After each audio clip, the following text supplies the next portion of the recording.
রবিবার আসানসোল পৌর নিগমের 13 নম্বর ওয়ার্ডে মন্ত্রী মলয় ঘটকের উপস্থিতিতে তৃণমূল কর্মীদের নিয়ে কর্মী সভার আয়োজন করা হয়।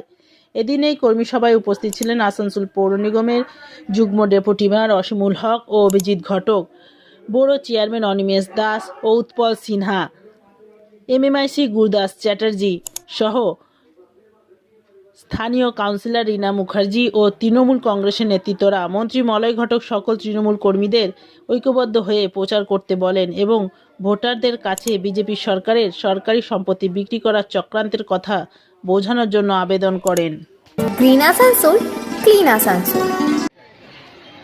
স্কুলের বই, স্কুলের ড্রেস, স্কুলের মাইনে, সাইকেল সব সরকার দিয়ে দেয়, মানুষকে দিতে হয় না। আপনাদের রেশন মমতা ব্যানার্জি বিনা পয়সায় করে দিয়েছে, রেশন আর পয়সা দিয়ে কিনতে হয় না। সব থেকে বড় ব্যাপার লক্ষ্মীর ভান্ডার, প্রত্যেক মা এবং বোনেদের জন্য তিনি লক্ষ্মীর ভান্ডার করে দিয়েছেন। প্রতি মাসে 1,500 টাকা, আর এসসি এসটি হলে 1700 টাকা আপনাদের ব্যাংক অ্যাকাউন্টে চলে আসে।